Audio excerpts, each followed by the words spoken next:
In Central Texas, we have zero filtration.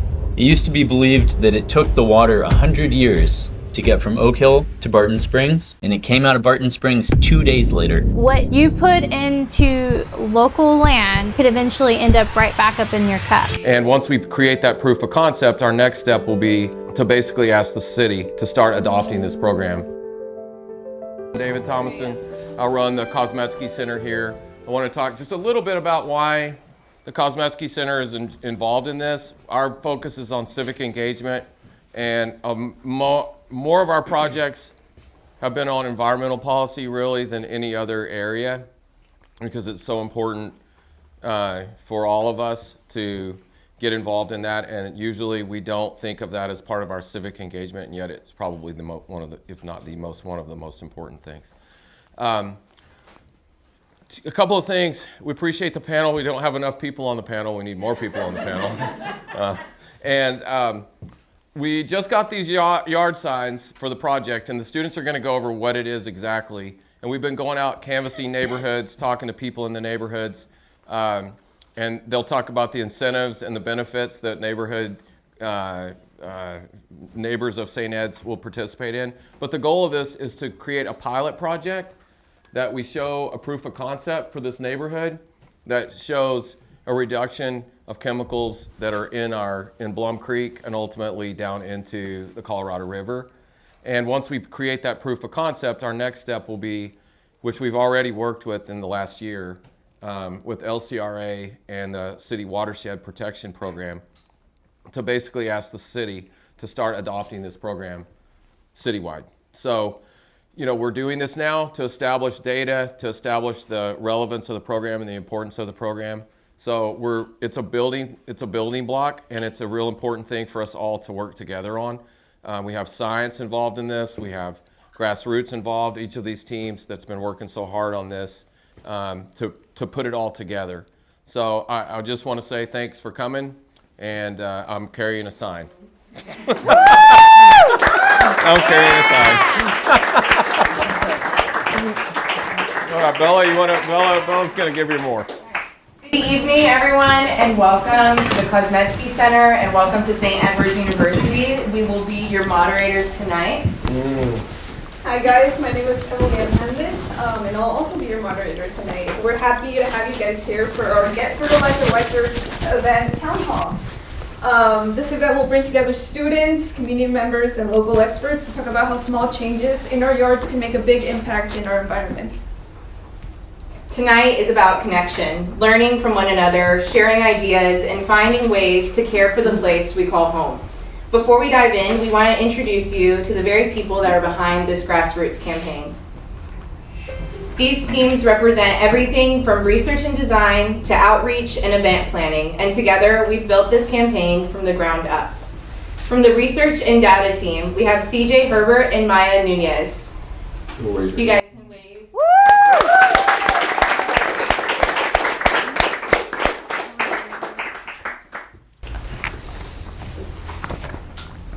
And first I'd like to next introduce our grassroots team, Dina Rajab, Kate Gomez, and Amaya Burns.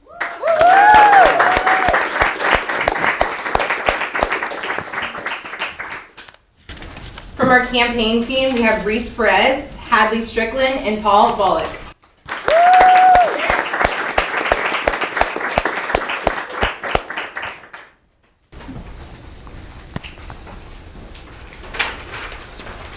Next on our list, our design team, Kenna Randall, Gabby Sherpero, Lauren Saman, and Esteban.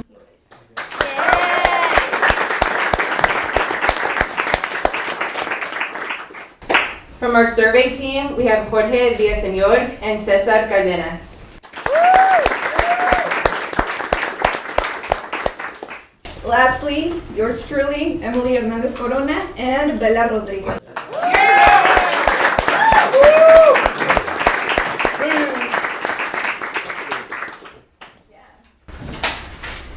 First order of business, this man needs no introduction, but we would like to introduce Dr. David Thomason, who's not only our professor guiding us through this project, but also the executive director of the Kozmetsky Center.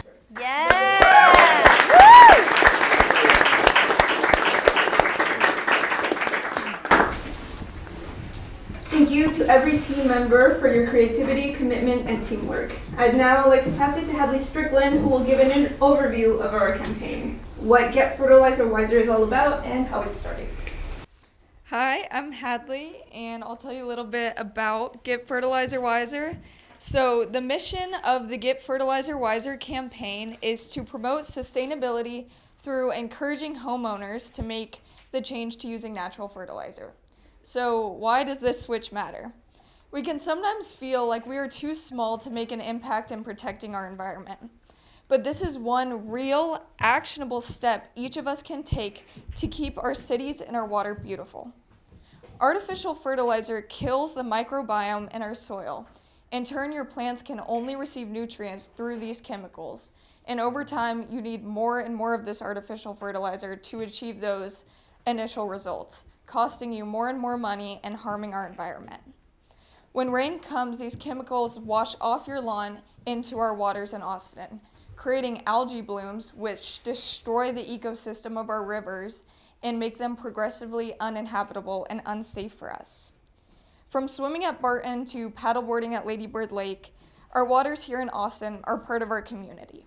But every day, these waters are getting progressively more unsafe and uninhabitable. Making the swap to natural fertilizer is a simple, powerful step we can all take to revolt this development. Get Fertilizer Wiser is truly about protecting our home, keeping our Austin environment a safe place for us, and ensuring that the future generations get to enjoy the same vibrant environment that we have.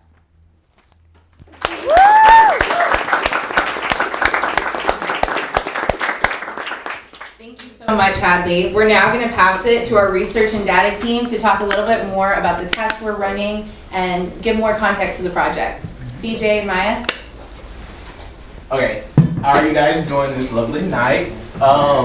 Basically, my name is CJ, and this is my partner Maya, and our research is basically testing the differences between organic and synthetic fertilizers. So basically what we did for our exam or our research is we picked one lawn, which was Sherwood Oak Forest Road, I believe, and we basically tested like the soil quality that we want to do. So basically how we did that was we gathered 15 different soil pipes, and so far what we have done is collected different collections of soils in each different sections of the lawn, such as by the roads, closer to like the garden section in the pond, closer to the trees, closer to like the fences, just so we can get like different like types of data.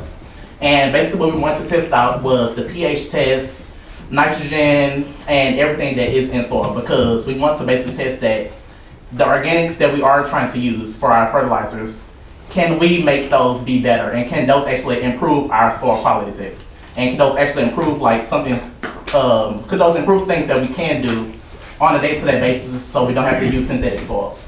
And with those synthetic soils, it's basically harder because, let's say if we want to grow anything like tomatoes or cabbages, for example, or something like that, we would have to constantly like pour more water than usual into those soils because it's more harder for those soils to actually retain that water. So basically that is what our research is testing and what we're gathering right now. So far we have did our pH test today. Me and Mike did that at the greenhouse that we're doing at the school's greenhouse study. And basically what we are doing so far is by week we are testing how much water is being retained in the soil based on our organic fertilizers and our synthetic fertilizers. And with that we're going to come up like with a conclusion, and then we're going to basically see, okay, although we do know that synthetics do cost more and they do make us do work more with it, it's basically because that, how do I put this? Everything connects. That's basically how I put it. It's everything connects. Although we do use a lot of synthetic fertilizers and synthetic chemicals, those runoffs that they did explain earlier, it goes into the rivers. And when those goes into the rivers, it goes into those fish and the things that we do eat on a day-to-day basis. And when we eat those things, we do eventually get sick. And people don't look at that on a day-to-day basis. And I want to educate people on why this is very important. And that's a big reason for me and my project. And that concludes what our overview is.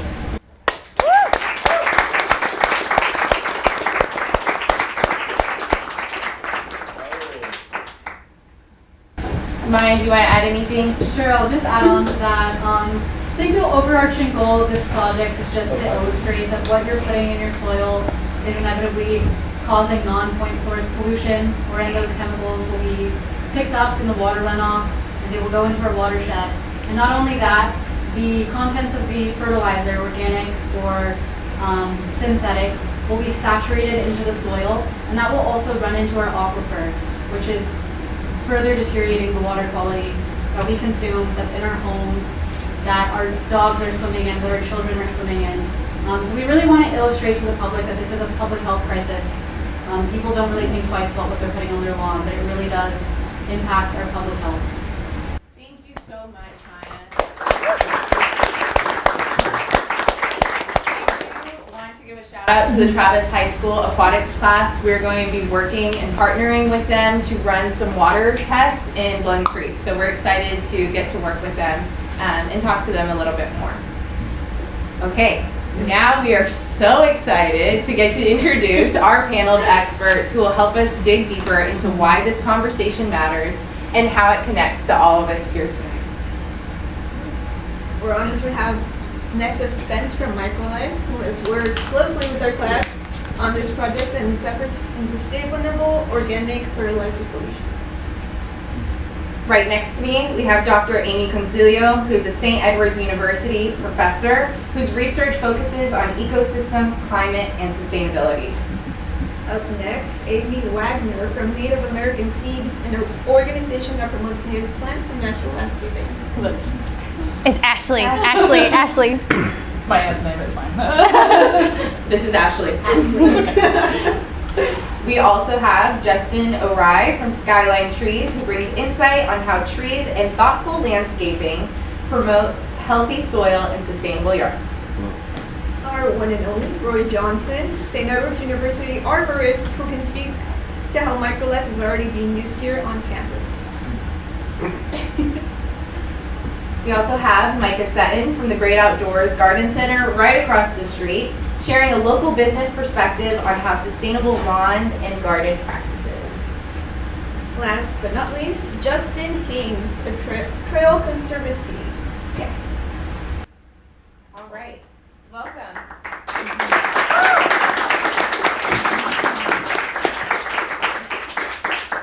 Before we dive into tonight's topic, I want to invite each of you to share what brings you to this work and this conversation tonight. Could each of you share a little bit about your background, what brought you to the work you do, and an intention you have for this shared space we're in tonight? Where do we want to start? Do we want to go Roy down, or you're the campus leader, bro? I'm feral by nature, so I belong outside. And, I think I just, amongst trees and gardening and stuff, also sustainability and conservation are really important to me. So I've dedicated a good several decades to that. Yeah, I was born into a botanical family. This is just part of what my people do. I grew up in Driftwood, got to be raised by the land, and I just feel a debt to the place that raised me. So I do what I can to educate people and help everybody fall in love with this place. I came from the Badlands. I was born in Lubbock. So we were straight chemical, and I did lawns for years, and we were straight chemical then. And then I moved to Austin, and I got a job at UT, and I started working there as a gardener. And I had a really good supervisor who was very much about education. And this is back when sustainability wasn't a word, organics wasn't really a thing yet. And we won Best Grass in Texas in 2012 using Microlife. And then that helped us turn the rest of campus organic. And then I moved on to build the medical district, so where the new hospital is, and that is a Sites Gold landscape. We also got Rewild Platinum, so both of those awards are basically like electrical equipment, rainwater collection, riparian restoration, organic fertilizers. If it was sustainable, we were doing it. And then I was on the council for the Trail Conservancy for a while, which is the Lady Bird Lake Trail that goes around the lake. And it's kind of an opportunity to build something from the ground up. And so I did a whole lot of work for Waller Creek, but Waller Creek is one of 12 creeks that ends up in the lake, and that's where everything in our area, every single thing on the surface, not just on lawns, on the streets and the roads, all ends up in the lake. And so what I try and do is remove invasive species and plant native species and improve the soil quality so that even though it is going to end up in the lake, hopefully there's some kind of a natural filter in between it. But education is really my passion, so volunteers and teaching other people why it's so important to do what we do, and it only takes a couple of minutes. Trees kind of saved my life and brought together a bunch of disparate dreams that I had into one single thing. I went back to college late in life and went to Columbia, New York when I was 24 years old. I had been driving forklifts and doing all kinds of manual labor, but also reading Marx and philosophy and everything in my bedroom until I wrote an essay, got into Columbia, and did a bunch of activism and was studying social theory. And after a while, I found myself in an office, and that lasted like 2 weeks.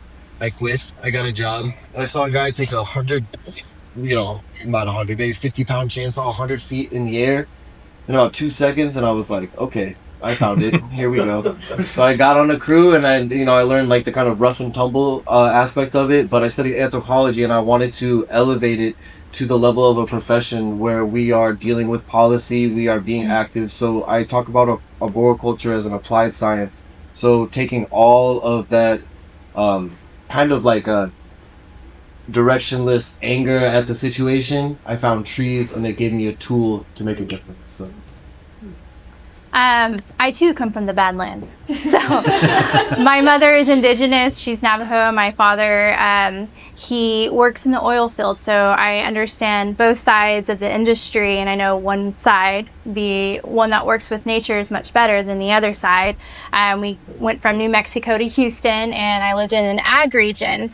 And what I tell everybody is the region I lived in, we had rice, we had cotton, we had alfalfa, corn. They're growing all types of things and putting all types of things into the environment, fogging, and is going to the waterways. We swam in the waterways. We played in all this. I mean, when hurricane season came along, it was inner tube time. And the women in my generation have issues with the reproductive systems. All types of hormonal problems, have issues producing milk, having babies. And there's so many cancers going on, and it's not just a coincidence. Every woman that I graduated with has an issue, and it's like, why is that? And I get into the health and wellness industry. I get tired of being inside an office. I'm helping people, but I'm being pushed to sell things I don't agree with. And I took a break to go work at a garden center. My mother taught me about nature growing up. My dad taught me about labor, and it was something I was very passionate about. And once I started working with the earth more, I started understanding more that what we put into the environment goes back into us. We breathe it in, we touch it, we consume it. And I tried to go back to the beauty industry, and it didn't resonate with me. And so I went full force back into horticulture, and now I work in conservation, horticulture, agriculture, and my biggest thing too is education. I want to teach you guys to advocate for yourselves. It's never too late to advocate. I teach anyone from this tall to seniors living in living communities, and what I'm most concerned about is your health and our ecosystem health. We all drink water, we all eat food. What goes into the earth comes back into us in some form or matter. And I'm really passionate about helping others. I don't really care about making big sales on things. What I care about is selling you on advocacy for your eternal health and the ecosystem health. So that's my story. What? Okay. So I from a very young age, my favorite thing to do was play orphan. And what that meant was that we would go outside and we would mostly rake was our favorite thing to do. We would plant bulbs and other various plants in the yard. And then that same best friend that I did that with growing up, stepdad, offered me a job at 14 to work at Hill Country Water Gardens, local garden center in Cedar Park. And if you know about Hill Country Water Gardens, I probably don't need to get into the details, but they are a leader, I feel like, in the industry of native plants and practicing using organic products like Microlife. And I learned that from 14 to now I'm 29. So I guess I was kind of indoctrinated with it. I'm very passionate about sharing that education with people and making it where everyone at least is aware of what they're using when they're using it in the yard. And I am a big gardener. I'm not doing big like landscape architecture work or anything like that, but I do feel like it starts with people in their dorms with their houseplants and how what they do to put into those and how to take care of them, and anything that I can do to be a part of educating people about that, I'm there and I'll want to be a part of it and doing it. So that's my story. Hi everybody. At first when I saw that we were answering this question, I was thinking of just like, I'm excited to like network and connect with people that are working on this, and with the community, and that's why I'm here. I'm a professor here at St. Edward's. But I love that we all just like went back to our childhood. Yes! So I grew up in suburban Connecticut. I don't think I knew. That's for the camera, yeah. Oh, okay. Yeah. That's for the camera, yeah, so that they can hear you clearly. Oh, okay. Because I can't hear it. Okay. So I grew up in suburban Connecticut, in like a wooded area. We spent a lot of time in the woods. My friends and I. My father's a science teacher, so I always had like really amazing science fair projects, and I got really into science as a kid. When I went to college, I knew I wanted to study, and I also started to get like into like environmental science. But I studied chemistry, and at first I started to like veer away from it because it seemed like most of my peers were just interested in more like synthetic compounds and things like, I don't know. I was interested in like the application of chemistry to environmental problem solving, but I wasn't interested really in chemistry otherwise. And so I ended up working with a group at Bates College. REU is a great program for undergraduates to get research experience. So research experience for undergraduates. I worked with a group at Bates College. I was a Spanish minor, environmental studies minor, and a chemistry major. And I brought all those things together, and I went to Mexico for the summer and studied arsenic contamination in groundwater and soils. Of this region in Mexico, there's a lot of mining. And the mine waste, the tailings piles are just really rich in these toxic chemicals that get into people's groundwater. So that was really my first exposure to like environmental justice, and I think it was a big turning point for me. I lived around the West working mostly. I got my chemistry degree, but then like went and wanted to like work in national forests, national parks, in nature. I got really into backpacking and spending lots of time in nature. That's what made me feel, that was like the place that I felt good. And so I ended up sort of switching paths and going into ecology, environmental science for my graduate degrees. And I'm from a family of teachers, and I became a teacher, and I'm a science teacher still, so I'm switching sides, but I'm very much interested in applied science, like how do we solve problems, environmental problems, social justice problems. So yeah, I'm really happy that you guys invited me here, and I'm so excited to meet this fantastic group of people, and all of the work that the students are doing. Oh my God, this is wonderful. Yeah, so that's why I'm here. Yeah.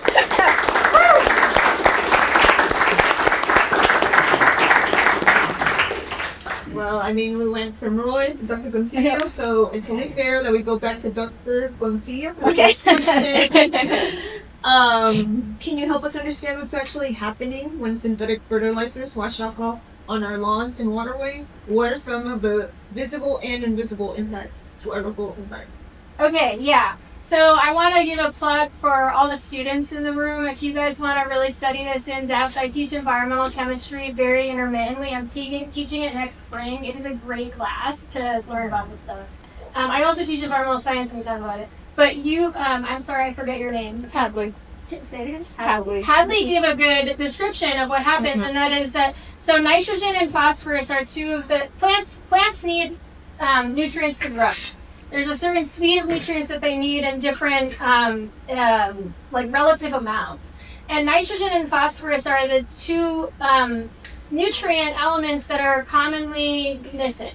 Like you need to add more of them to get the plants to grow more. And so we figured out a way to create synthetic nitrogen fertilizer, which is very fossil fuel intensive. It takes a lot of energy to make this fertilizer. But we have doubled the amount of reactive nitrogen on Earth by doing this. And we put that nitrogen, this is synthetic nitrogen fertilizer and phosphorus, on our plants to grow more. But what happens is they move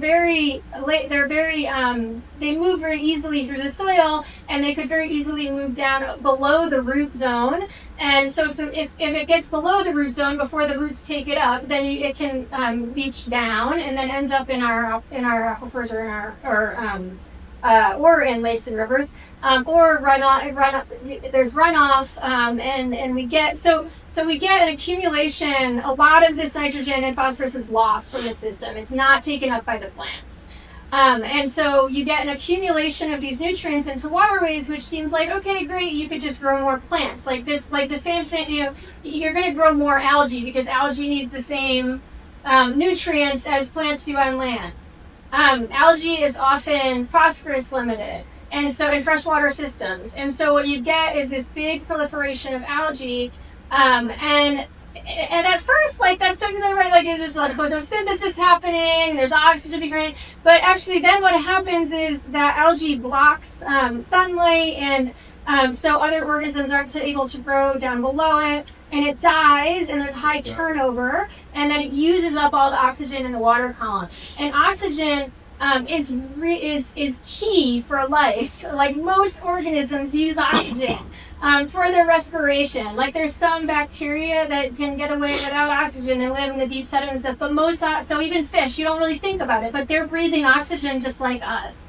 And so when that algae is being broken down, all that oxygen is being used up to break it down, and then you get these zones in our waterways where there's no oxygen or low oxygen, and so these organisms can't persist. So we get this every year in the Gulf of Mexico at the end of the season. There's a huge dead zone. Sometimes it's the size of New Jersey. We also get dead zones in our lakes and rivers around here. One of the big problems in Austin in recent years has been that in addition to algae, you can get growth of cyanobacteria, which is a type of bacteria that can photosynthesize. It's actually one of the first organisms to evolve photosynthesis. It's very, very cool. There's lots of different types of cyanobacteria. Most of them don't produce toxins, but some of them do. And what you guys have heard about in recent years with where like dogs were dying, some of these cyanobacteria that can form give off the toxic compounds. So there's lots of problems with adding synthetic fertilizers to our landscapes, and so because they're causing this problem, the city is actually we are spraying clay into the lake to sequester the phosphorus. So it's causing taxpayers lots of money. So we're actually we are addressing this problem with a Band-Aid, which is that we're spraying clay to absorb the phosphorus so that you don't get the algae blooms, and that is costing us lots of money. Where all we really need to do is not put the fertilizer on. There's like if we just stopped using fertilizer, then we wouldn't have to come up with these Band-Aid solutions. So I think these guys can understand. The guy from the Trail Conservancy can say a lot more, but that's the basic science behind it.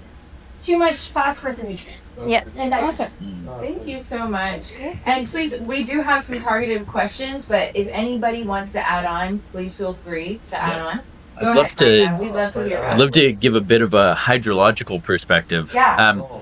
The Edwards Aquifer consists of what is called karst, which is a limestone bedrock which is full of holes and caverns.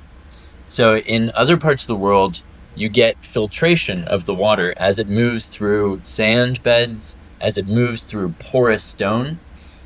In Central Texas, we have zero filtration. So landowners may think, I'm not on a creek, I don't have to worry about this. But wherever you are in Central Texas, your water is traveling at an incredible rate, right? So in one of the key recharge features, Whirlpool Caverns, which is out in Oak Hill, my friend Nico Howard did a dye test, and it used to be believed that it took the water 100 years to get from Oak Hill to Barton Springs. Nico threw pounds and pounds of dye in the water, and it came out of Barton Springs 2 days later. That is 0 filtration. So anything that goes on the land is in the water immediately. Wow. Wow. Thank you so much. Thanks, and Micah. Thank you for laying that foundation for everybody. That's a really strong start to our panel.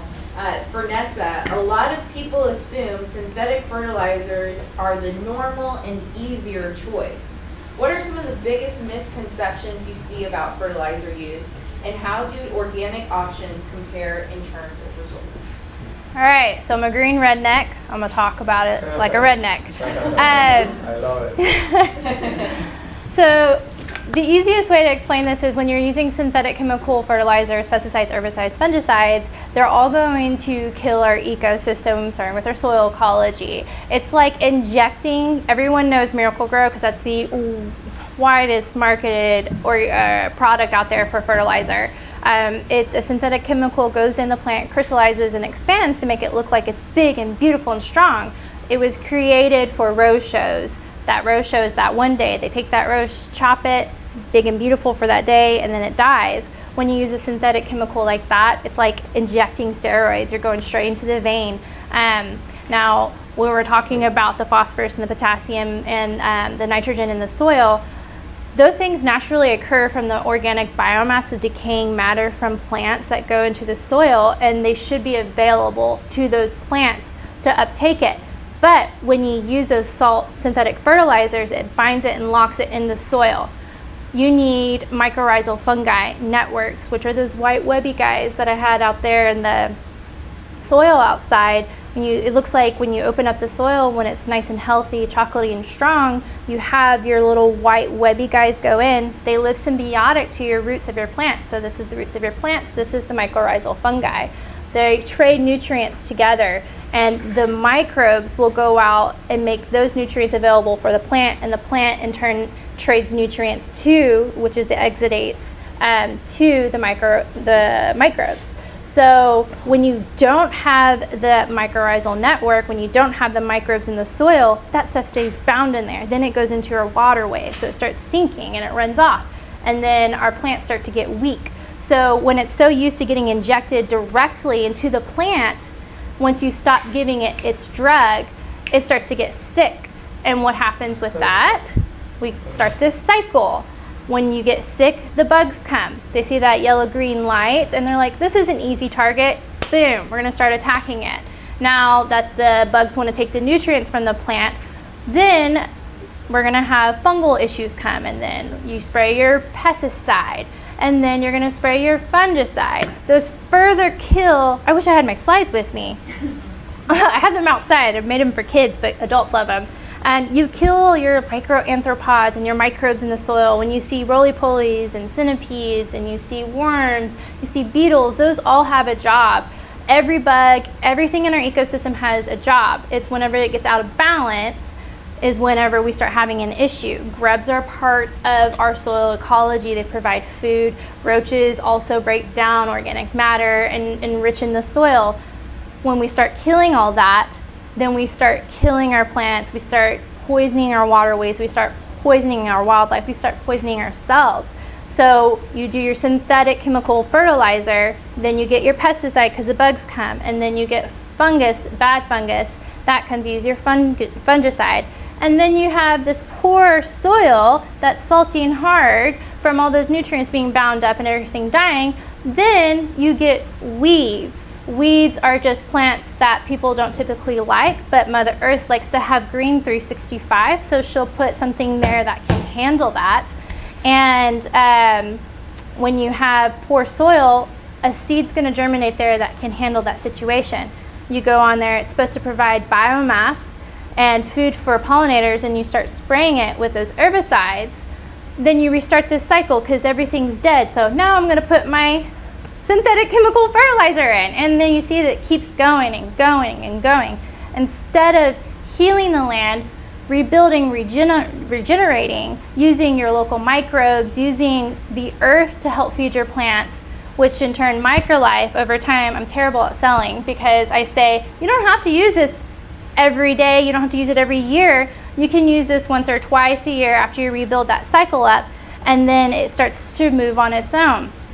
When you use synthetic chemical fertilizers, you have to use the 3 other applications of things anywhere from 3 to 4 times a year, and that in turn starts to cost more money, not just in the products you're putting into your property, because you're going to kill plants, you're going to kill the soil, you're going to have to continue to put inputs in, but it also puts taxing effects on your water bill. You're going to have to use more water.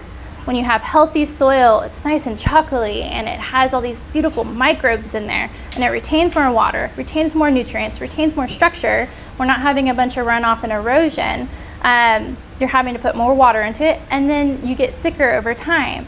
So it's a whole picture. We're not just using more money into our garden, we're using more money with our water, and then we're also using more money on our health. So when you think about it, yes, that might be $20 more a bag, but also you can use it once or twice a year instead of using something every 3 months with 3 other products. That's 4 products that we're doing that cost more, and it costs your health more. These things in Microlife are naturally occurring in our environment. We'll never hide the ingredients, and we have living microbes in there that work with your native microbes in your ecosystem. The biggest thing I like to talk about is Roundup. Everyone know what Roundup is? Yeah, that's what everyone likes to put on their weeds that they don't want to see there, which are super important to our environment. Roundup has glyphosate, which is a huge chemical that is used widely and unregulated across the nation. I saw my neighbor driving home after I came home from one of our classes. Neighbor who has kids, get the Roundup, just take the bottle cap off. She didn't have gloves on, she didn't use a sprayer, and she just starts pouring it in her yard. Unregulated. And there's a drain right there that goes to our holding pond where our fish and turtles are. So that's really cool that it's out there for everybody to use. So Bacillus megaterium is a beneficial microbe within Microlife. It's a beneficial bacteria that consumes and degenerates glyphosate. So I tell people, if you don't want to convert to the hippie side, at least think about the science behind it, because this isn't some radical thing. We're working with the earth. And if you say you have to use these chemicals, you're further accelerating the issues that we have with erosion and water quality and killing the environment. Like, where are the bugs, guys? When we grew up, we're driving and we hit 1 million bugs, and we have to stop like every 30 minutes to an hour to clean the windshield. And what eats bugs? You guys know? Birds. Birds. Where are the birds? The birds are disappearing. The birds are our biggest pest control, and they also spread seed for us. We need food seed, when we need tree seed, we need all that spread out for us so that we can have green biomass on the earth to keep us cool. When we lose the bugs, we lose the birds, we lose the life in the soil, we start to lose our ecosystem. We have this heat island of, oh my gosh, I'm going down the rabbit hole. I need someone to rein me back in. Heat island effect will end it here. Can I beat up on Roundup with you also? Yeah, go ahead. Cool. It used to be glyphosate, and they, without doing a public service announcement, changed it to triclopyr. So everybody can beat up on Roundup. It's very easy to do. It's a low-hanging fruit. Nicely done. One thing I will say about glyphosate is that at least it's more stable than a lot of other chemicals. It's more stable than triclopyr. Like as in if you put it somewhere, it should stay there. That's their claim to fame. But triclopyr drifts very easily. And they just please make sure that you read the label if ever, or if you ever see someone even thinking or considering about buying Roundup, know that now it really drifts and it moves really quickly. Also, I wanted to jump in on your discussion of like all the wasted money in this cycle of fertilizer. Mm-hmm. And you would think, as a tree guy, I'd be really happy when your turf grass eats up all the nutrients, and like the Shumard red oak, the Spanish oak that are around here. I've had to remove several of them because they have Phytophthora. You would think that's great for me. I get to go, it's a huge tree, I get to remove it and climb it and everything, and it's really fun, and I get a bunch of money. Except that Now there's no more trees on that property. Now that customer, I've had customers cry when I mean, really, literally, you know, we're out there, we're thinking we're having fun, swinging around, and they're crying because they're putting an 80-foot, 80-year tree on the ground. It's an heirloom. Yeah, and then, yeah, it's an heirloom, exactly. And then they're not that happy to see me again on the next one. I'd rather come back and treat the soil, deal with the soil, and make a little bit of money consistently. And the thing is, I am not a hippie, or at least not anymore. I am a... What are you talking about, dude? I'm a hippie undercover. We're on the internet. Don't tell me. We're green rednecks. Well, I mean, I'm not ashamed to say that I think that what is environmentally sustainable is economically sustainable, because in this like addiction to synthetics, the tree can store the value of the organics that you put inside it and hold it forever. And then the customer is happy to spend more for organic stuff because they are actually putting that value into their property. And that property is also outputting value into the ecosystem. So I think money is green. That's my deal. I agree. So when in the long term, when you use the chemicals, you're gonna eventually kill your environment. So that'll be my end. I'll stop. Thank you guys. Unless Justin wants to jump in. Okay. I would go for another 30 minutes. So. I know you would. That's why I had to stop myself. Lots of good stuff. This one's for Ashley. Native plants, something you had mentioned in these conversations. Can you explain why they're such an important part of creating sustainable, low fertilizer yards? I can, and I'm a nervous Nelly, and I'm the only nerd that wrote down what I was going to say, I guess, but I'm going to read it. Native plants, I think, play the largest role in creating a low fertilizer, sustainable yard. They do not need fertilizer. Some may say if a plant needs fertilizer, synthetic, it's a symptom of a larger problem. In some cases, you may need to amend your soil slightly with organic matter. We like to be more rock than soil a lot of the time. But beyond these native boys, I obviously can't type either. But our native boys are used to what we have here. They don't need the extra fertilizer. They go unmatched. They have massive root density, especially when comparing our native plants to other invasive species, typically used as turf grass. I'm dyslexic and I lost my place in this.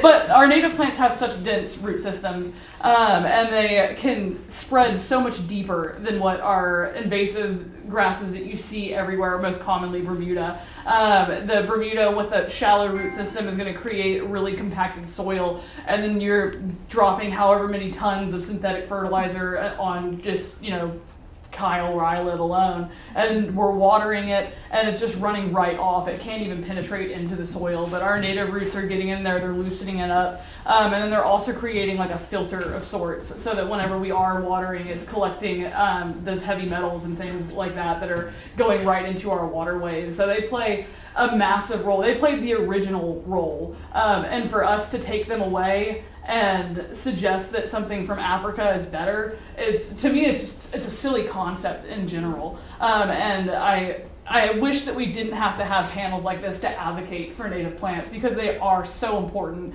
and they deserve to be here. They're doing what they need to do, and we just need to do what I do at Native American Seed and make it more readily available to the public, and make it where you can go to any garden center and find our seeds on the shelf, or find plugs of these native plants at the NIPSOP plant trading industries and stuff like that. Next weekend. And making them available for people, and then educating people where they know what they're buying, and they're not walking into a place and going, okay, I guess I'll take half a pallet of Bermuda or St. Augustine because that's what we've been bred to believe is what our yard is supposed to look like, and it's not. Take a minute and look at what the buffalo grass looks like. It's beautiful. The blue Brahma, it's beautiful. We should let it go to seed. It's self-sustaining. If you let it go to seed and get to the height that it wants to be, it's gonna spread on its own, and we're not gonna be dumping money into synthetic fertilizers and to replacement sod, because St. Augustine can't sustain itself in the water restrictions that we're supposed to be following. And if we're following those water restrictions, they're gonna die, and you're buying more of it and replacing it constantly. So it's just to me, the most simple answer is just go native. Find out what's native to your area. If you're watching this on the gram, the Wild Ones has a wonderful ecoregion map. Native American Seeds has a wonderful ecoregion map, and you can find out what's natively growing in your area, and then try to find a resource for it. I want to add on to that. Here in Central Texas, in the Hill Country, we have over 400 endemic native species that have evolved here, and we're talking about native plants. These are the plants that grew here, evolved here with this limestone. Their roots can penetrate, they can withstand the winds, they can withstand the flooding. They hold and retain the soil together, so we're watering less and we're not dealing with so much fallout. And whenever you have invasive species, typically from Asia, they outcompete our species, which overgrow our native plants. And our native species provide habitat and food for our ecosystem. And the invasive species don't necessarily, maybe hummingbirds and things like that like to perch in there. But there's a lot of issues and problems that come with that, with disease and pests, that we can't outcompete. So Justin can also speak, both Justins, and actually everybody can speak on the native plants. But we're wasting more water by watering the things that aren't from here. It's not that they're bad, but they're from a different region. They didn't evolve here, so they're not acclimated to our environment. So then we're putting more outputs in, like she said, and more water, and we're wasting resources. Thank you guys so much. And this next question is for Justin and Roy. And Justin, you started to dive into this a little bit more, but I'd love to hear from both of you. Trees can sometimes be overlooked in these conversations about our yards. How do trees and smart landscaping help reduce fertilizer dependence and improve soil health? It's going to create a fungally based soil system, which is very important. It'll help pretty much everything in your yard. It's going to help all your woody natives. It won't help your St. Augustine that much. That's more bacterially based, but that's okay. But it's also what I like to consider, this is a great way to like make friends and tell your family at Thanksgiving, is pour out 2 glasses of wine, put one underneath the other. And that's what most people think the root system of a tree canopy looks like, is it mirrors the exact same space. But actually, you take their dinner plate, scrape off 12-inch dinner plate, and you put that wine glass on the dinner plate. That's actually what the root system looks like. It's about 2 to 3 times the size of the canopy. So when people are trying to fertilize their lawn and they're thinking about where they should fertilize just the lawn, they usually keep away from the drip line where the canopy ends, but it's actually way out past that. So when you're trying to fertilize your lawn, it's a whole system. The tree's trying to do some good, but you're actually putting with that, we talked a little bit about salt buildup. You're getting a salt buildup that is now killing your microbial life, but it's also making it hydrophobic, so water can't get into there. And you're also, I think the science team talked about using about 25% more water because it's actually parching everything that's in that soil. So just think about it as a whole system, and the tree is there to help as a benefit, but it also can be harmed by it. And lastly, we talk a lot about leaching into the water system, but also people don't always read their bags very well. So when they're fertilizing and it's 85 degrees or more, which is most often in Texas, you're going to get the fertilizer is going to volatilize, and it's actually going to start polluting into the air, and your canopy is going to get chemical burn. So all these things to think about when you're working with it as a system.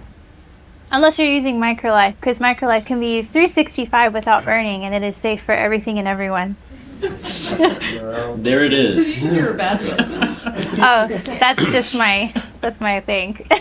I'm gonna piggyback on that. So you take that wine glass and you put a dinner plate on it, and then you cover it with turf grass and just sprinkle synthetic salts on top of it. What happens is the dinner plate starts to rise up to try to catch it, and then it gets hot, and it also the fertilizer rises up as well. And I just today have a great example of this. So we are removing post oak out in Wimberley where they're absolutely native, and around the house they put Bermuda grass. And the only thing I've ever in my experience, so now this is not research, this is my experience speaking, the only thing that can really kill an oak is grass. when they put the turf right up to the trunk, the root system elevates to get that kind of like way. If it was like a yogurt, it was trying to get that the good nutrients that are up top becomes more and more shallow. And so now I'm looking at an 80-foot tree that was literally 4 inches in the grass, and 20 yards away in the native grasses area, all the trees are fine. And so this was just a microburst. It hit 2 trees and they both came down. So the dinner plate is rising. From an economic standpoint, as far as planning what your landscaping is doing, the most frustrating thing, but it's an opportunity to teach people, is when I walk onto a property and people say, well, how do I grow grass in the shade? And I'm like, you mean underneath that tree? I'm like, yeah. I'm like, well, I guess you cut the tree down because grass doesn't grow in the shade. That's why you need a mulch ring of organic compost and mulch, because you have to bring it away from the base of the tree. Otherwise, the whole tree will lift up and tip over. I like to meet people where they're at. So if they love turf grass originally was kind of designed, my understanding in England, is for walkways and things where people can't trip or won't trip.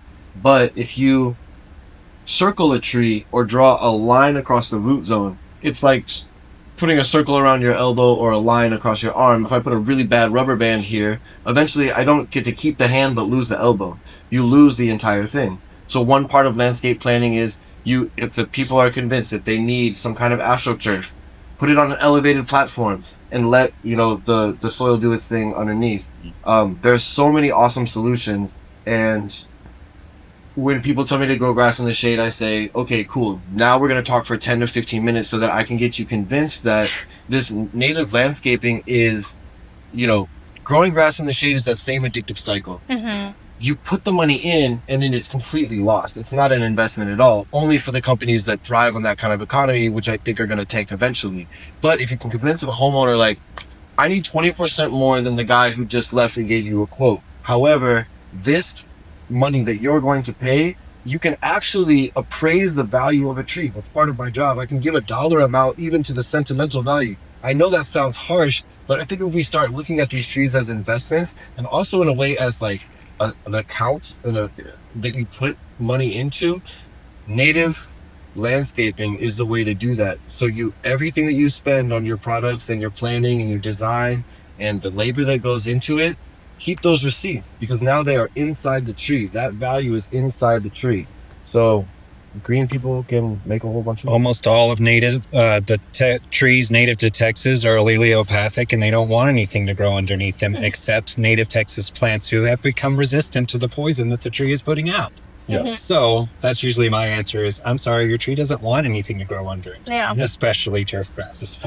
Your tree will kill your grass. Mm-hmm. Not the other way around most of the time, unless they're like, oh no, I will superpower the grass. Right. Yeah. Goodbye, tree. Yeah, go for it. To put it in an ecological context, all plants exist within the community of other plants. So trees are important because without shade, most of our native species will just cook. You see it in all of the commercial landscapes. People spend thousands of dollars, they put in a whole bunch of beautiful plants, and then they die. If you integrate trees into your landscape, not only do you get the amazing benefits of the fungal-based soils, you also get shade. And that will help the native plants, which can cope with the native trees and their strategies for survival. So if you just put everything back into context, then you get all of the ecosystem services, the habitat restoration, and your plants won't die. Biodiversity. Can I tap on that one more time too? That was a pretty cool way to put it, that all plants live in like a community of other plants. So I think of arboriculture as, or of arborists as applied scientists applying research science to like real life situations. So I do my own research and I try to stay relevant. We have to go to continuing education every 3 years anyway. But I'm not a fungal specialist or anything like that. So it's kind of like a dumber, simpler answer for what trees do. In terms of erosion control, it's like the infrastructure of the entire community of plants. So it is the bridges, the roadways, the big, muscle that is holding like everything together. There's also the added benefit of what that's holding up is the mycorrhizal fungal network that's an actual brain that covers the whole, earth. And that sounds like so hippie, like I'm a hippie again, but there's a book called The Mother Tree, which is the foundation of all modern tree science right now. And she uses like Native American wisdom and philosophy and Western science and research to show that this fungal network exists. However, part of the thing that's holding it up is the bridges and roadways, which are tree roots. So, in a physical sense, it's not too scientific. Yeah. Lovely. Justin, you were just talking about more of what you do. Sorry, I'm talking to Justin Abritzko. You were talking about more about what you do. Can you tell us about your work with Trail Conservancy and how the kinds of fertilizer people use might pose a threat to your work? Totally. So Trail Conservancy is pretty new, but before that it was the Trail Foundation, and before that it was just a group of people who ran the trail called the Trailheads. They started raising a little bit of money because they wanted a bathroom here and there and a bench here and there, and then they started raising enough money to start doing things like improve the gazebo. And then they started raising enough money that it's like we want to build a whole park and we'd like for it to be maintained, and we'd also like to take over the trail, start removing invasive species and start planting native species. And help the community that visits the trail be a part of that. So Trail Conservancy is to enhance, protect, and connect. So Saturday we have our first planting event of the season. We do volunteer events every Saturday during the fall and during the spring. Watershed Protection give us plants to put in the ground. So if you would ever like to volunteer and come out and contribute to your community trail, we get more visitors to the trail than the Grand Canyon does every year. And so a lot of people come to visit. So I started on the restoration side, which is mainly invasive species removal, and then throwing a whole lot of seed and plants into the ground that might not make it. It's usually about a 20% rate, and I'm trying to increase that to get more to survive. But then we also build new park locations around the trail, and then we maintain them organically. And they're all native plants except for the small turf areas that we have. And that's so we can do events like Music on the Trail and things like that. So primarily my job is to make sure a lot of the plants survive. And so I actually am, soil is my passion. I eventually bought a microscope. I got into microscopy, started learning about what bacteria was actually doing. And it all started with best grass in Texas. It was like, hey, we just did this organically, why? And then that's why I wanted, there's more life in a handful of soil than there are people on the planet. And that's pretty amazing that much activity is going on underneath us. And so I teach a lot of volunteer groups, a lot of the activity rec centers that are directly around the trail. They have after school activities and then summer activities, so we get to teach those groups. Right now, in the next coming weeks, we're doing all of our wildflower seeding, as should you. And then we'll be putting some more plants in the ground. And so really, I kind of just get to go ride around the trail on a bike and put plants in the ground and spray the water hose on them occasionally. And that's pretty well my day. But yeah, I mean, it's more complicated than that, obviously. But that's what I do. Day. Yeah, it really is kind of fun. Okay, it is 8 o'clock, and I want to give our audience some time to be able to ask one or two questions. But before we hand it over to the audience, if we can just have one takeaway you hope everyone leaves this town hall with tonight, whether they're a student, a homeowner, a city leader, what would it be? Justin, you Me need first? Why do I have to go first? I got to think about it. Oh, my. No, you go. No. Okay, one thing I want you to take away with you is that what you put into your local land could eventually end up right back up in your cup.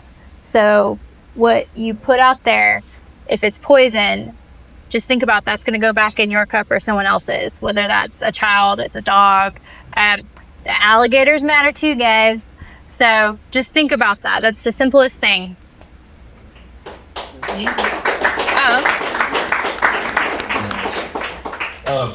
So this is actually the most environmental related majors that I've ever been in a room with all at one time. And I just wanted to say that because I used to have plant blindness before I did my first day at Davy Tree, and they taught me what the difference between trees was. I was like, oak, Yeah. That one? No. Wait, all of them? That's on all oaks. I'm high in oak. But now, like, I mean, this whole world has opened up to me. Like, I got to live one of your days once with Vincent, and I got to like ride the trail and look at all the trees and stuff. It's just amazing because I would have ridden through it before, and I would have just been like in a Mario 64 28-bit game or whatever. Like, it's green on all sides and blue in the sky. So just remember that, like, not everybody speaks our language. You know? Mm-hmm. Don't go on a hike with native plant guys because they'll be like, oh, look at the flower. That's invasive. Sorry. Yes, yes. Don't like that flower. I wanted to say that it's kind of like the airport. If you see something, say something, ask questions. I feel like I'm in Kyle, it's booming, things are being built. I know Austin, I mean, obviously it's happening here. We see these developments come in and it's just ligustrum, it's all in a row. Let's find out who's building this. If you see at your college, if you notice that your irrigation system has got 3 sprinkler heads directed at the parking lot and it's flooding the parking lot, find out who's in charge of the irrigation system, bring it up, call somebody, figure out what can be done to let them know that A, the parking lot doesn't need water, and B, we don't need to water that much, and how can we prevent this much runoff from happening? So just keep those questions moving and don't be afraid to ask people at Walmart, what's the deal? My fiance works for the city of Kyle, and he said that the most things that get action in the city of Kyle are based off of what the citizens are asking those questions about, why it's happening this way. So just being active in the community and asking those questions and reporting the things that you're seeing that don't seem right, they do make a big difference, and to just keep that in mind. Yeah. Thank you, Ashley. I have an analogy. One of my favorite comics is this image of like, it's about climate change, and it's at like one of these international meetings, and they're basically like, well, what if we solved climate change and it wasn't really an issue? And then it was like green jobs, clean air, like, you know, like all the other things, like, you know, reducing fossil fuels. There's all these other side benefits that people don't necessarily think about. And I think that there's the same kind of thing here, and I think this is true for pretty much all environmental and social issues. There's just like so much interconnected, and like the solution to this issue that you guys are working on of like, hey, let's not pour synthetic fertilizers all over our yards in Austin and like spend all this energy doing it, right? Like all this fossil fuel energy, like. Going to native plants. I mean, we live in a region, and folks have commented on this already, with tremendous biodiversity. Like, it's really, really special. We live on the edge of these 2 ecoregions, the Blackland Prairie and Edwards Plateau, with hundreds of species of grasses and wildflowers and trees. And there's so many like butterflies and birds that are going to come to your yard if you plant natives and you don't, you know, just have like a grass, like a St. Augustine grass or whatever, crabgrass. And so there's just so many other benefits that it is, to me, it's an issue that you could easily get people on board. Like if they just know, right? Like you can easily get people on board because there's so many other benefits. And so, and we really, and I'm an I work in ecological restoration and land management, and we know that we don't, like, there's not enough space in our parks and preserves for biodiversity. We need to be creating habitat everywhere. Yes. Urban ecosystems, people's yards, working landscapes, ranches, farms, everywhere. And we can do that. We know that we can do that. And so if you guys have one day are landowners or have a yard, or your parents have a yard, or somebody knows has a yard, plant some native plants in their yard. And that is a really wonderful thing that you can do. And it's simple, but it's No, great. go into government and write policies that force people to do it. Yeah! Don't actually do that. The machine will eat you. Well, we live in a very special region. These plants here, the 400 and so endemic species, don't grow anywhere else. Like, they're from here. So we're in a very special place in North America. I think Brazil beats us, right? Brazil, they have more than us? Yeah, quite a bit more. So, yes, native plants. Give your takeaway. I guess I'd just say anyone can do their part, just simply planting native plants. You can make pollinator corridors with your neighbors, and you can plant big, beautiful trees and beautiful native grasses, and those are going to help filter that groundwater. So, you know, above or below, you're actually doing great benefits just in your own yard alone. And don't be afraid to talk to people if they're asking a little bit about why you plant what you plant, why your yard looks like it looks. And if they're asking more questions about using fertilizers, just tell them to start with a soil test, because it's really bad practice to throw things down when you don't know what you need. Yep. It's probably in that soil already, and most of the time, all we need, if you're looking at plants and you see there's something wrong, it's probably a micronutrient, not the macronutrients that everybody likes to sell in big box stores. Mulder's chart. Look that up on Google and it will explain nutrition of plants to you in one picture. All right, so if I had one thing that I want everyone to understand, it's that the more you fall in love with the place you live, the healthier you are, the healthier the ecosystem is. Like, since we entered the colonial era in Central Texas, people have been trying to change what this place looks like and how it feels and the kind of life that it supports. But as they're saying, this is a really, really cool place. And so if I could give homework to anybody who ever sees this, go out, find one native plant species. If you don't know native plants, come to the Great Outdoors Wednesday, Thursday, Friday. I'll be there. I will walk you through. You will hear way too much about native plants. Find one species and start paying really close attention to it. Get really familiar with that one plant, and then start to ask questions about the geology.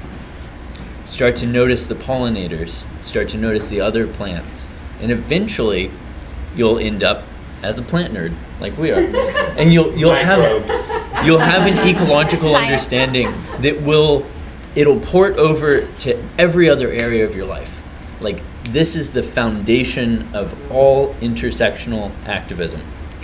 No earth, no nothing.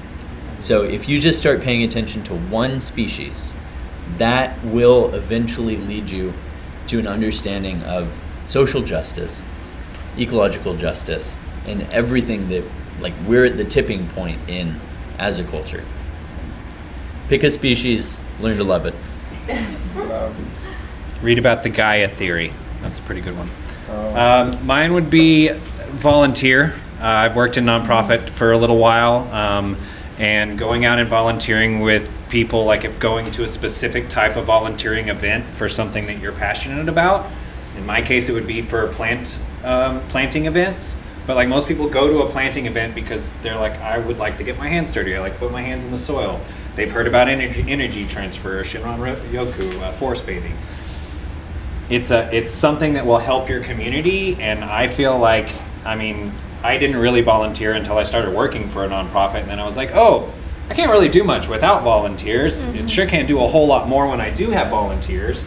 And then we all get to learn from each other and meet people from all different parts of the city that just want to come together and do something. So volunteer, whether it be like a food bank or, you know, here on campus. I'm sure that they have places that you can volunteer on campus to help out. But volunteering is really important to every organization that needs volunteers. And just about everything that we do can always use help and more hands. You can plant more trees, you can throw out more seeds. I mean, they have countless types of events where they go out and save native species. So anyways, volunteer. Yes. Okay, thank you. Thank you. We would like to open up this time for any questions that anyone might have. Go ahead. Okay, so in the similar fashion that we make smoking companies and cigarettes like pay for advertisements and informing the people of the harm that they do to the consumers as a whole and people around them, should we not do the same for these chemical fertilizing companies? I'm unaware if they already do, as a matter of fact. Yeah. For example, like you have the shake shine thingy, does it say, hey, just be aware, this is causing this chemical, that's going to end up in your cup, right? Or do they not have to do that? So the thing is, the chemical places are so heavily funded and those companies heavily fund people making those laws. Or lobbyists? Yes, the lobbyists are advocating for support for those poisons.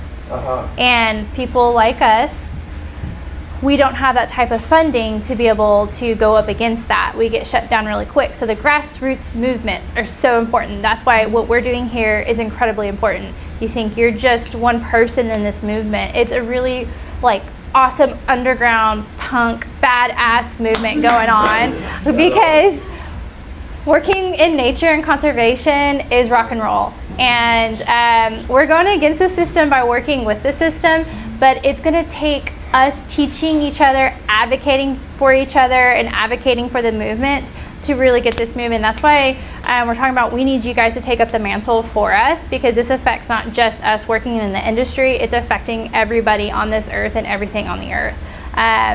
So in a way, there isn't enough funding behind that, but volunteer work, you don't know who you're going to meet.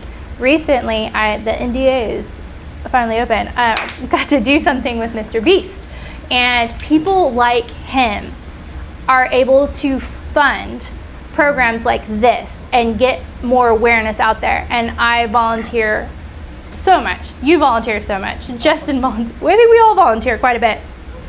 We don't sleep, but because we see the end goal, we see the light at the tunnel, and the more people we reach, then the bigger funding that will come with that. So just the more we talk and teach and not push, you don't want to push, you don't want to shake your finger at someone and say they're doing wrong. You can be like, hey, you know, the science behind this, you can offer a solution to that. So it's going to really take us going at it and working for it to get those things placed. I mean, there are people in the government trying. So, I mean, that's the step. Thank you so much, Nessa. We have one more question, CJ. This is just based on like an opinion-based question, like for all of you guys, since I know that you all have like been in the game for a long time. So I basically I'm curious about the technology-based aspects of it, such as in the next possible like 30 to 40 years, since you know Austin is like a big like technology city, or any other city. Do you what is your opinion in the next 30 or 40 years that improvement like technology-wise, would we be able to improve synthetic chemicals to the point where they are less harmful for the environment? Because you know that some people are not going to like stop using synthetic chemicals, like no matter how much we tell them, or no matter like how much we want them to not use synthetic chemicals, some people are still going to use them. So I'm curious to see like, can we like increase that to the point where it's like less chemical like damage? I have a comment that is actually addresses your question too, and it's just very quick, and then I'll let other people. So we have something called the Toxic Substances Control Act in the United States, and it is, and you should talk to Dr. Thompson about it to get into the policy, but we would need to change that. So basically what it is in the United States, unlike the policy that I can compare it with is the European policy is REACH, where the companies that produce chemicals have to prove that they're safe before they go out into the market. Mm-hmm. In the United States, it's the opposite. The EPA has to prove that they're harmful. Mm-hmm. And so our whole approach to environmental policy is just, it's really problematic because there are tens of thousands of new chemicals going on the market. And what you guys are seeing right now under this current, the EPA has never been funded like it should to meet its goals. And right now it's really underfunded. Yeah. And the money's so we need, in order to, I would hesitate to be like, sure, let's try testing. We just don't have. We need better policies in place. Mm-hmm. So I would say let's look at that too in your classes. Because we talk about this in my environmental chemistry course too. Yeah, that this is one of the big issues in the U.S. Yeah. But I don't know if you guys have opinions about new technologies. Oh, I've got opinions. Oh, yeah. My opinion really is, we have all the technology that we need. Mm-hmm. We have way more technology than we need. Plants were growing just fine before we came along. Yes, thank you. Everything that we want to accomplish with carbon drawdown, trees do it. Grasslands do it. Soil does it. Yep. The push towards more technology is a push accelerating us to our graves. Mm-hmm. Yep. You know, like no tech is the way. If you plant the native species in the guilds that they grow in their communities, everything just happens because, like, we're a little tiny blip in a deep time context. For example, planet Earth exists because gravity, right? So every species that has ever existed on this planet has existed in the presence of gravity.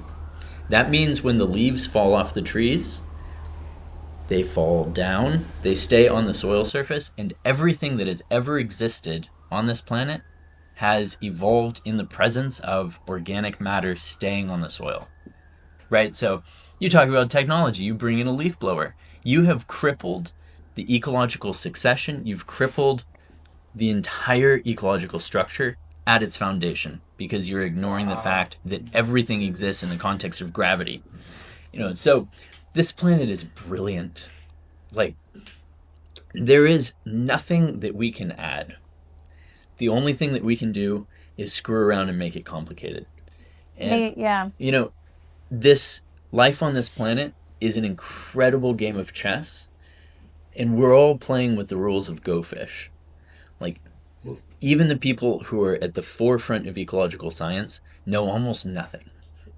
Like, the more you start digging into ecological science, the more you learn that you know nothing. So the best thing we can do is just take our hands away and try and undo the damage that we've done. Yep. Every tree textbook, the first chapter is, well, we don't actually know that much about trees, but here's what we learned recently. Yeah. So inside I'm a hippie, outside I try to make money green. That's like a mission because I want to meet people where they're at. 100% the earth is already like the most complex, beautiful, perfectly running zero waste system that has ever been invented, and we probably will never invent one like it. But we've also damaged it so much that we will need special tools to help it to heal or to build back. I'll take the case of Beijing. Beijing developed so fast with new technologies and became like China's like the economic success of the 20th century, and everybody wants to talk about it. And they developed so quickly that they had all sorts of air pollution problems, runoff going everywhere, flooding and everything like that. And they had to spend $100 billion to replant mangroves that they could have just not removed in the first place, and it would have been all right. But like I say, people have plant blindness, and they don't know that much about the science. So I think the technologies that will help improve are in the research, in the kind of research that we do, and the translation of the research from the universities to applied scientists like me who are doing contracts and who are trying to like make a living healing the earth. There are new kinds of tree sensors that take advantage of AI so that you can like monitor populations of trees, and they're supposed to be designed in a way that it's not intrusive to the tree or anything like that. And I think if you could get all that data and collate it and get all of us in this room talking, that would be a positive way in which technology could be used, because big systems fight really easily against other big systems. Like, there's a balance of world powers, and it's kind of like gridlocked, and sometimes one's winning and sometimes it's not. But what could ever like empty the streets of New York and kill the economy of the United States? Is it like China or Russia? It's a little bug called the coronavirus, you know? And we're kind of, in a weird way, we're kind of like that. Like, you have to be little drones, little tiny inexpensive drones that like collate together our efforts and put it in a macroeconomic context. And I think people will lose that plant blindness and begin to see, wow, what kind of technologies can I use to preserve trees while I'm developing and I want to become a billionaire and blah, blah, blah. Rather than, oh, snap, I'm a billionaire, but I just killed the ground that I'm standing on. Now I have to spend that billion just to put it back.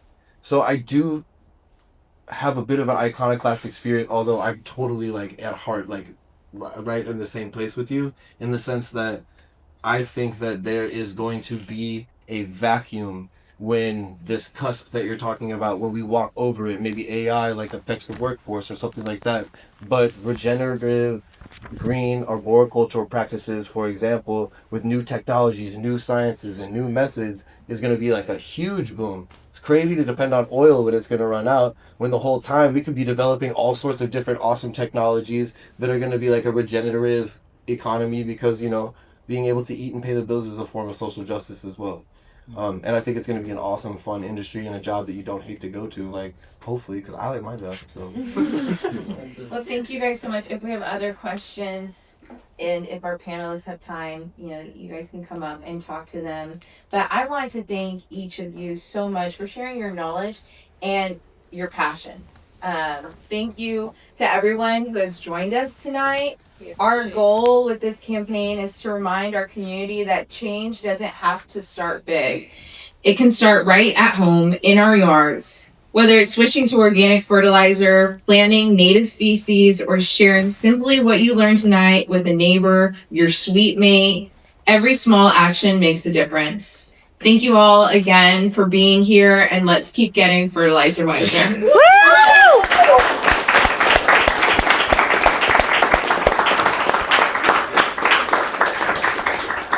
And advocate for yourselves. Bravo. You have the power. Read Edward Abbey. Oh my God. Just read. Yeah.